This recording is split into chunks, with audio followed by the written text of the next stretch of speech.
Well, welcome everyone. Good morning or afternoon for those of you joining us from the East Coast. My name is Stephanie along with InCycle, and I will be moderating today's webinar. This webinar is brought to you by Microsoft and InCycle software. I just want to let everyone know that this webinar is going to be recorded for future reference. So throughout the presentation, if you have any questions, please type them in the chat box and we'll do our best to respond either throughout the webinar or at the time reserved for the Q&A session at the end. Now let's get started by giving you a little information about who we are. InCycle has been around since 2002, and we're a Gold ALM partner as well as Cloud partner. We're focused on TFS-related services such as installations and migration, release management, and agile tool training. From the Azure perspective, we also perform related services such as infrastructure setup or application migrations. These are just a few examples, but we really cover the full ALM, DevOps, and Azure spectrum. We have consultants across US and Canada, so we most likely have someone in your area that can help. Now, I'd like to introduce you to our presenter, Alex Turner. And over the next 45 minutes, Alex will be discussing how to increase delivery speed using Azure Dev Test. I'd like to turn it over to you now, Alex.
Can you hear me now?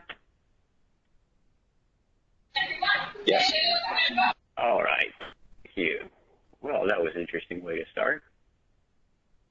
Let's go ahead and jump back. All right. Once again, thank you all for joining us. My name is Alex Turner. I'm a senior Azure consultant with InCycle Software.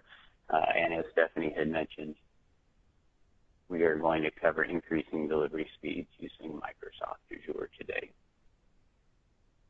The presentation is going to be about 10 minutes long in the PowerPoint, and then we will move into a 40-minute demonstration. We're going to attempt to leave about 10 minutes at the end.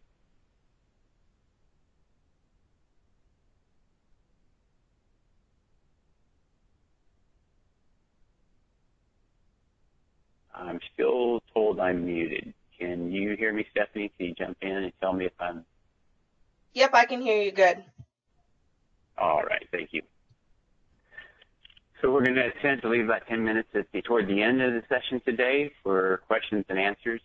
If you do have any questions during the presentation or the demonstration, please feel free to type them in the chat window, and myself or someone else from the InCycle team will provide them.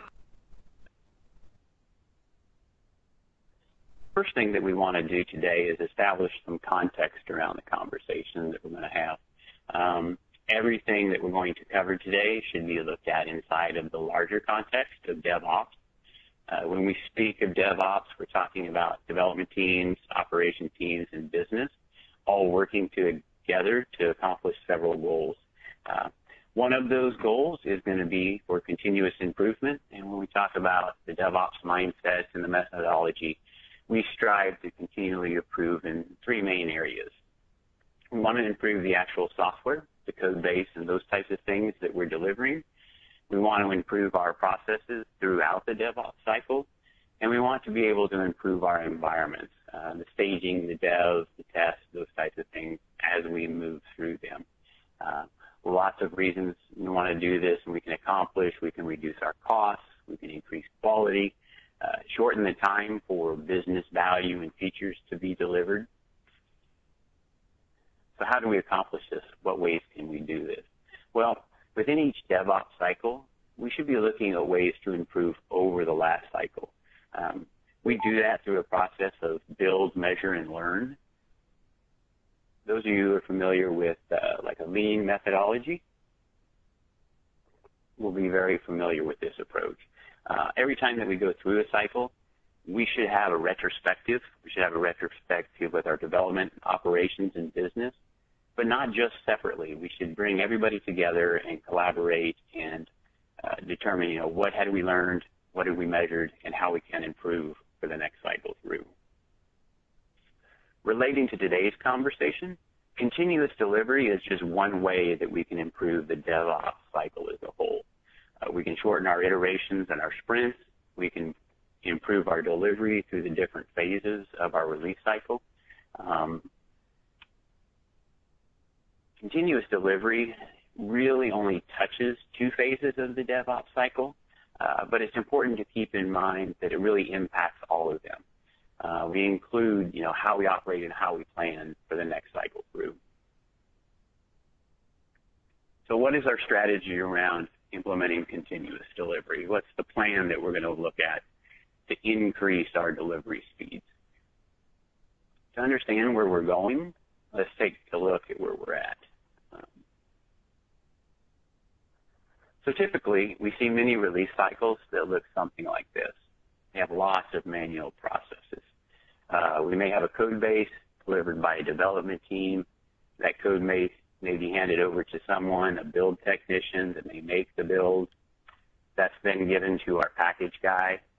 And then we go through this process of provisioning an environment, deploying it, testing it, making sure it gets approved for the next environment, provision, deploy, test, provision, deploy, test. And we do that all the way out to production. What we're going to do to increase our delivery speed is automate much of that process. For the session today, I'm still actually going to provision the Azure environment. So I'm going to provision the production, the dev, and the test in a web app. But we're doing this so that we can show you inside of Azure and the Azure portal itself. We could, however, use PowerShell scripts in Azure Resource Manager and to provision those environments for us, but we're going to forego those today. So just keep in mind that that's something that we can do through the build definitions. Once we've established our environments and our build configurations, our process is going to look something like what you see on the screen now. We're going to take our code. We're going to check it into our central control, our source code control repository, into a development branch. What that's going to do is trigger an automated process. That will be dropped into our development environment. We'll assume that it passes all of the tests that we need there. There will be automated tests actually in the process, but we'll go through the testing cycle in dev. We'll then merge that dev branch into the main branch, which will trigger another automated process that will deliver the code base out to our test environment. Once it's passed testing there, we'll swap it into our production environment.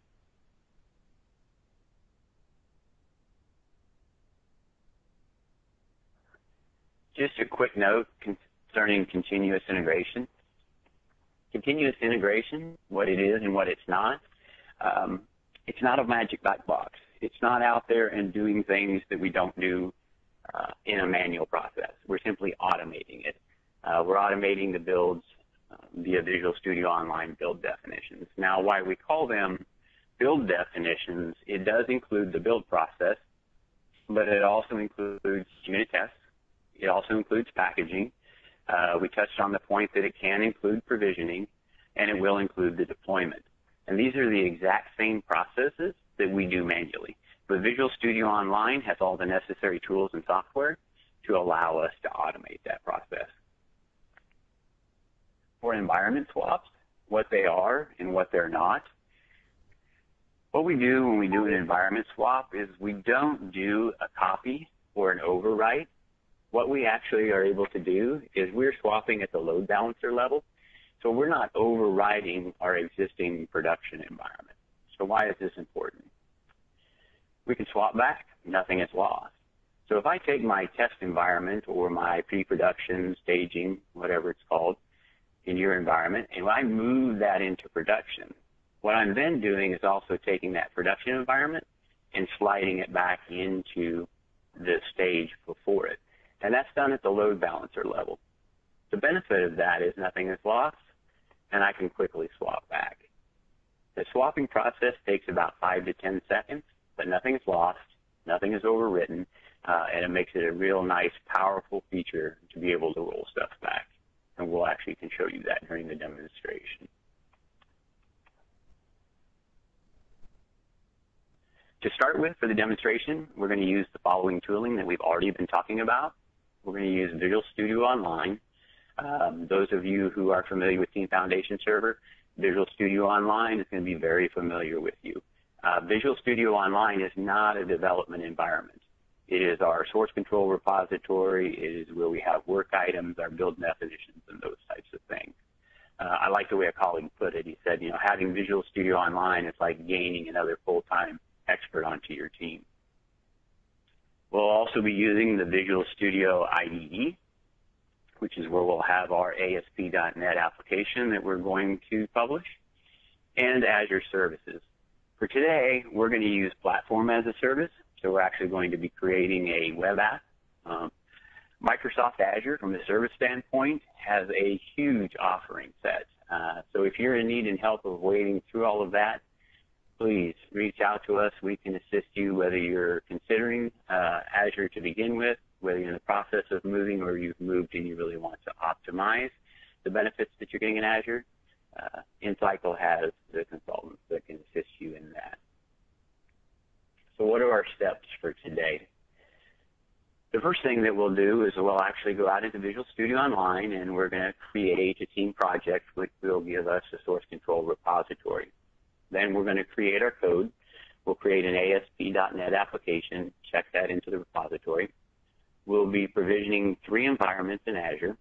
We're going to configure a production environment, and then we're going to configure a dev and a test slot or a deployment slot. Then we're going to configure those environments, or at least the 2 dev and test slots, for continuous delivery. And we'll do that, and what that will give us is that will give us our build definitions in Visual Studio Online. Just a quick note about the strategies and processes that we're covering today. You may have noticed that the very first slide that I showed had a lot of release management stages in it. The one we're doing for the demo today only has a couple. We're doing that on purpose. Today we want to show and explain the processes and tools and not necessarily how to implement an entire large-scale environment, although you can apply the same strategies to larger environments. Generally speaking, when you get to a larger environment, you'll benefit greatly from using release management. For those of you who are familiar with InCycle, this was formerly the in-release product. Release management includes features like role-based access, workflow, increased tracking and reporting.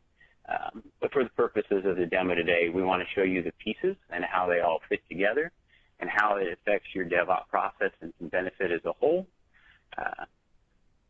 And so we won't be using release management today, but if you need information on that, once again, please reach out. A couple of programming notes before we do our demonstration. I'll actually be doing the demonstration in a Windows Azure virtual machine. So I'm using the IaaS part of Azure to do the demonstration. And really the only thing that I've done ahead of time is I've linked my Visual Studio account with my Azure account. And I've also baked in one project just in case we run into any technical issues. With that, I'll jump over to Visual Studio Online and create our source control repository.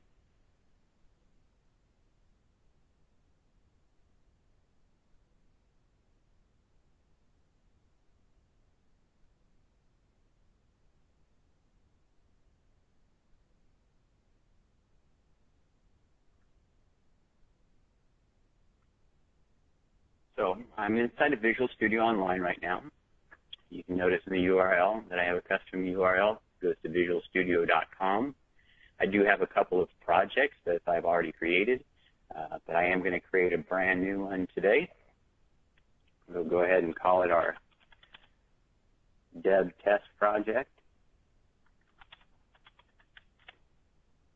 I'm going to choose the Scrum template, and then I'm just going to hit Create. What this is going to do is it's going to go out and configure an entire team project for me in Visual Studio Online.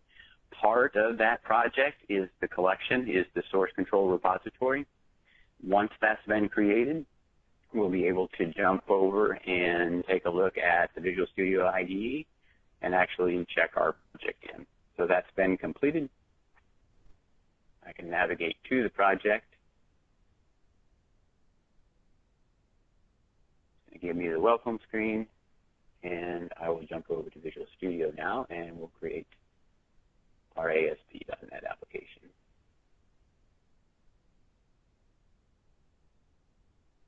What I'm going to do here is I'm going to choose a new project. For today's purposes, I'm going to choose an ASP.NET. What we're assuming is it's a project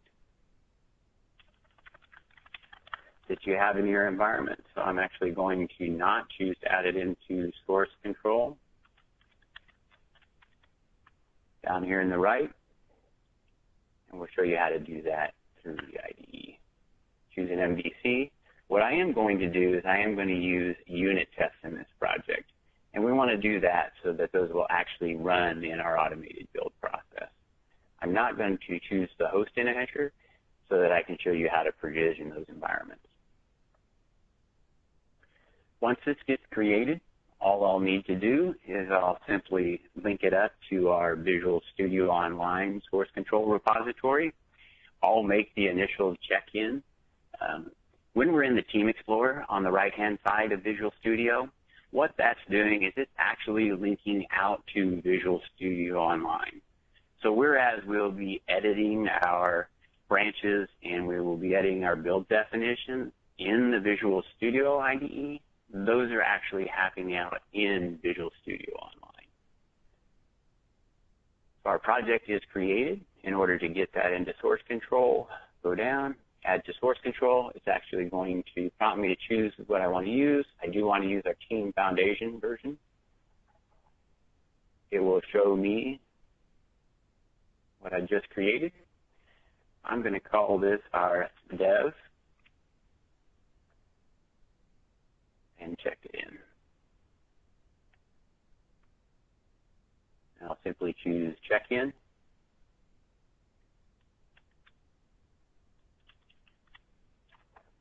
Use that as my initial check-in.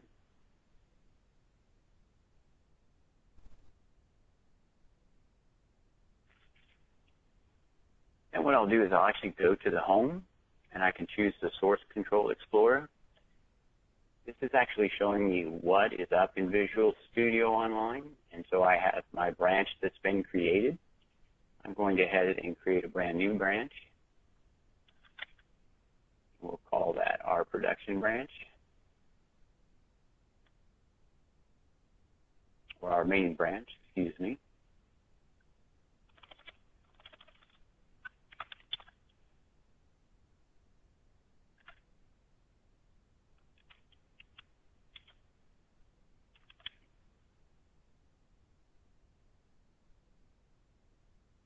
And then I'll check that in also.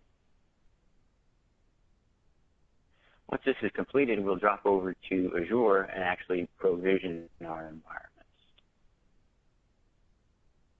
Check in the pending changes so everything is committed. And we have the first two steps of our process. We have our source control repository, and we have our code out in there. I will drop back over.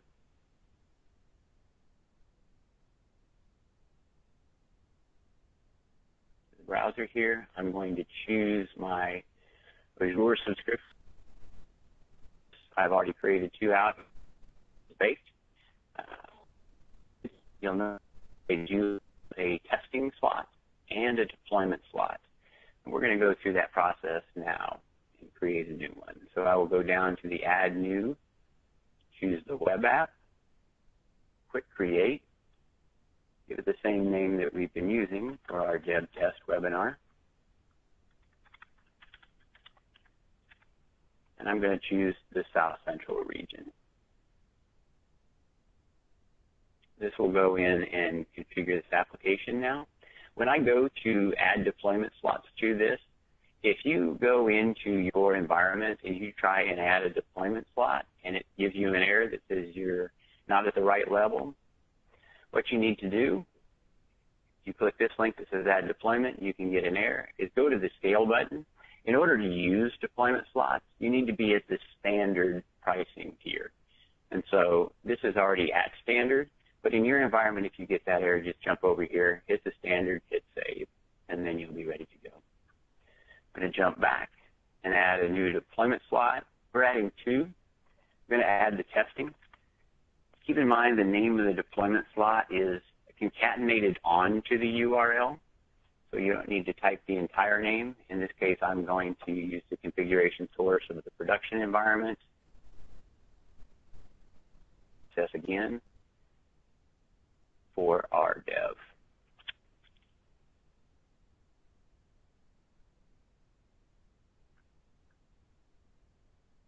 At this point, I have my production environment, I have a dev environment, and I have a testing environment. And now what I'm going to do is I'm going to link this for our continuous delivery. When I do that, what's going to happen in the background is Azure is going to create that automated build in the background. So as I jump over here, I can go to here and say set up deployment from source control. I'm going to choose the Visual Studio option. It's going to ask me for the URL where I have it stored. And it's also going to ask me if I want to authorize it. So we'll choose yes.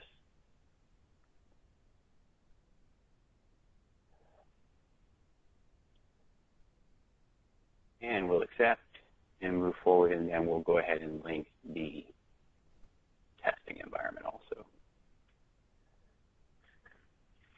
Choose the repository that we created, which was our webinar. That will actually go out there and continue, and we'll make a second slot for testing.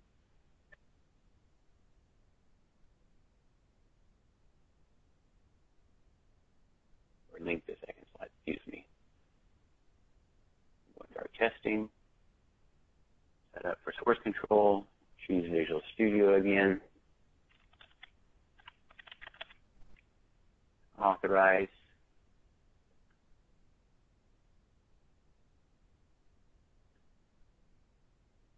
choose our webinar repository,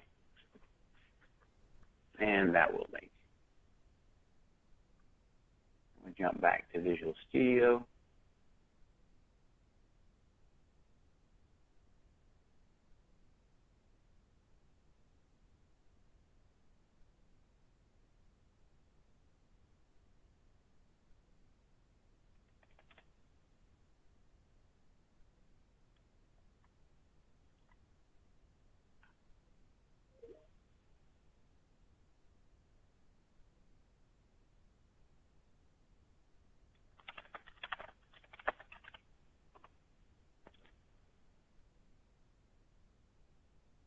Looks like we're having some network issues. So, okay, we're back up on the screen. So I linked both these branches out to the 2 deployment slots in Azure. So now when I go into my builds, you'll notice that I have a build for each environment. There is an X on it, which means it is not ready to go. If you only have one branch and one project in your environment, most cases this will come in, but we do need to edit those since we do have multiple projects and multiple branches. But it does give us the opportunity to go through.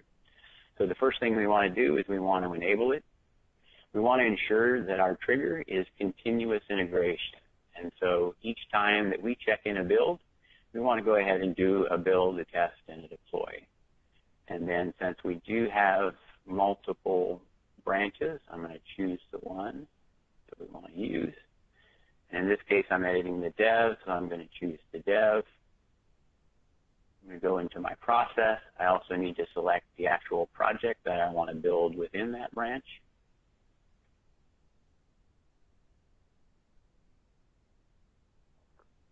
And then one thing I always like to do is go down to the deployment section and make sure that I'm mapping my correct branch to the correct slot.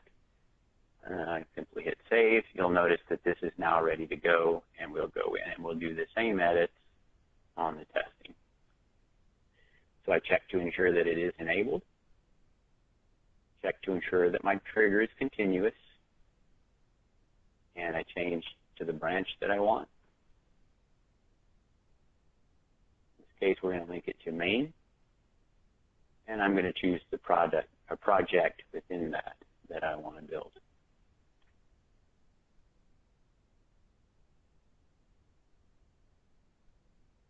Verify that I am pointing to the right slot and hit save.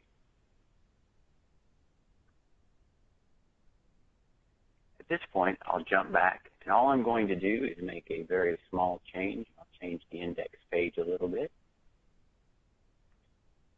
and check it back in, and we'll jump over and watch the build and the deploy. I'm going to my home, choose my index, make a very small change.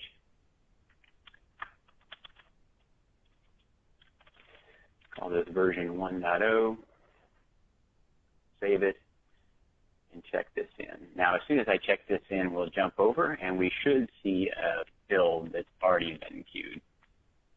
So we'll call it V1. Check that change in, go back to my home, choose my builds, and you'll notice that this actually already has a build queued for it. And what that will do when that gets picked up is it will go ahead and do the build. It will run the unit tests against it. It has been taking about 8 minutes for those builds. So we're actually going to jump over and look at our baked version so that we can show you what that looks like.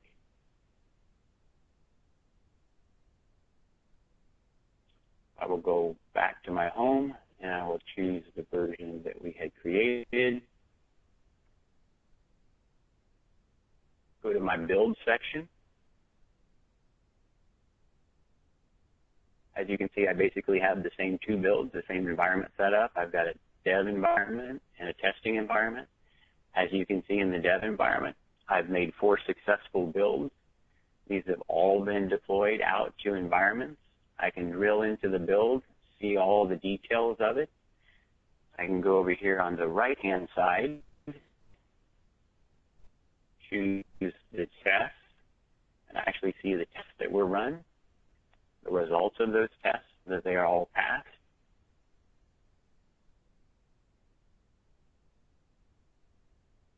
And the same thing for our testing environment. I actually had 3. You'll notice that 1 got an error. I actually canceled this in the process to cause the error to show up. So had there been an issue with the build or the test, this is what it will look like. This is actually deployed out to our environment in Azure. So I'm going to pull that one up now, and we'll actually do the environment swap. I'll open these in new tabs.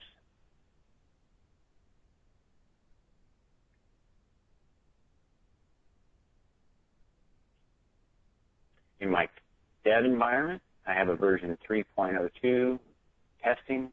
Since it's also been deployed, it's 3.02.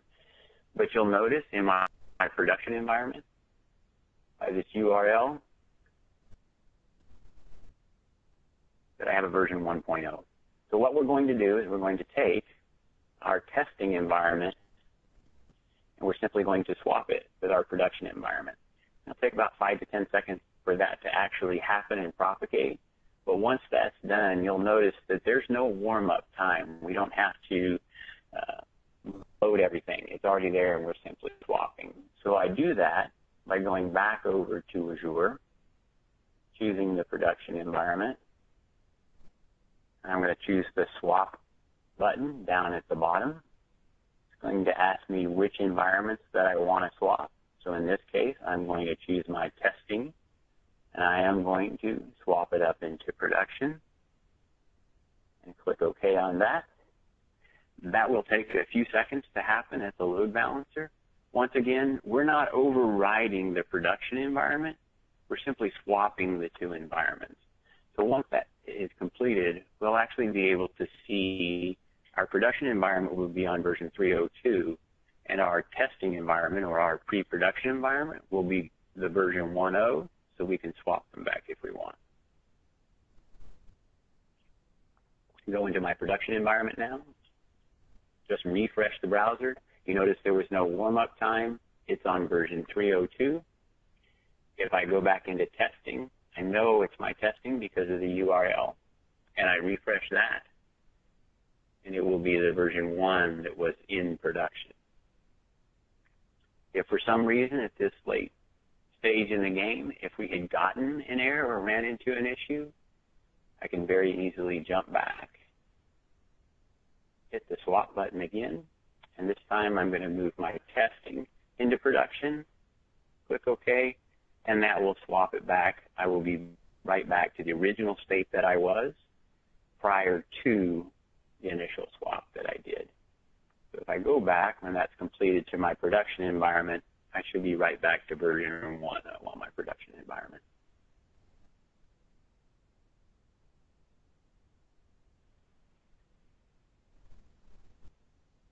That looks like it's successful, and if I refresh,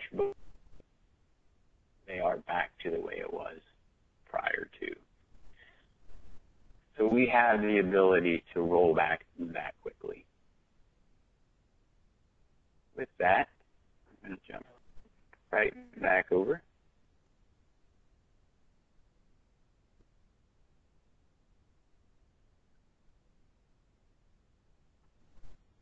At this time, if you have any questions, I'll be more than happy to field them.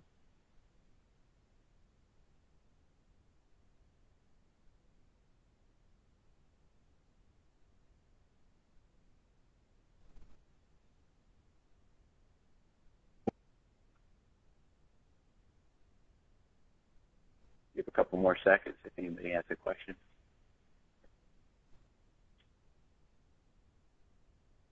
Okay, wonderful. Well, first of all, thank you all for joining us today. Before we leave, I do want to comment on some Azure service offerings that we have. If you are considering moving to Azure, we have a Azure Readiness and Assessment. What we'll do is we'll come in and we'll speak to you about your readiness of moving to Azure and work on a roadmap with you for that. If you're interested in the processes and the technology and getting a dev test up and going, we have that offering also. If you need some very specific Azure training or coaching anywhere from a high level to a very technical level, we'll be more than happy to come in and discuss those options with you also. At this point, I will go ahead and turn it over to Stephanie. Stephanie, are you still with us? Yeah, thank you, Alex. So thank you all for joining, and for the great folks at Microsoft who also supported this webinar. And so as we conclude, please follow us on Twitter at InCycle Software and on LinkedIn for more upcoming events and webinars. So, and again, as we mentioned, these are great Azure service offerings. And if you have any questions regarding these, please email us at info@incyclesoftware.com. Thank you very much. Have a good day.